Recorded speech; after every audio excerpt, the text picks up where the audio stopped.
À la mort de Tachfin ibn Ali, les débris de l'armée almoravide s'enfermèrent dans Oran avec les habitants de la ville, mais 3 jours après, ils se rendirent à discrétion.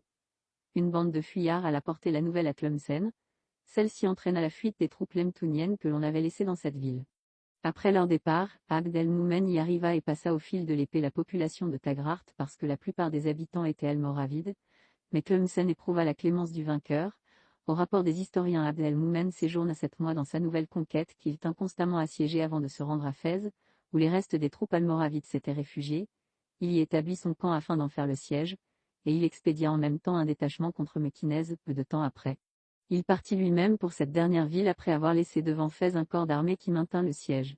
Abd el-Moumen assiégeait encore la ville de Mequinez. Quand on vint lui annoncer la prise de Fès, il confia aussitôt à Yahya ibn Yarmor le soin de réduire Mequinez, et prit la route de Maroc. Durant le trajet, il reçut une députation des habitants de ceux qui étaient venus lui prêter le serment de fidélité. Parvenu jusqu'à Salé, il y pénétra après une légère escarmouche. En reprenant la route de Maroc, il chargea Abou Hafs de porter la guerre chez les Bergouata. Ce chef accomplit sa mission avec une grande promptitude et alla ensuite rejoindre son maître aux environs de Maroc. C'est vers la fin du mois de Choual 541 mars-avril 1147 que Maroc fut emporté d'assaut après un blocus de 7 mois.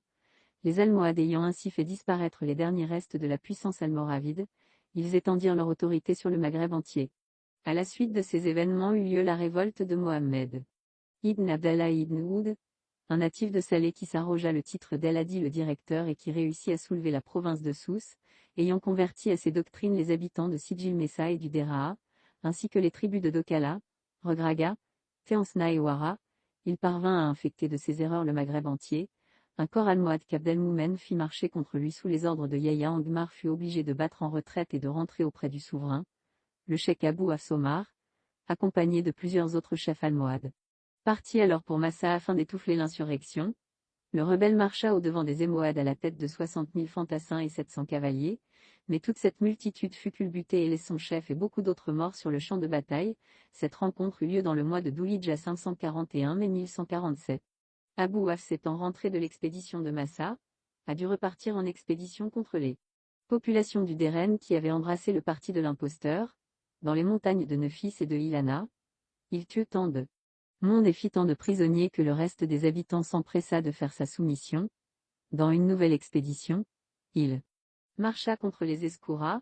Ensuite il alla s'emparer de Sijil Messa et revenu à Maroc, il entreprit une 3e campagne contre les Bergouata. Cette fois-ci, la guerre traîna en longueur et finit par la déroute des Almohades.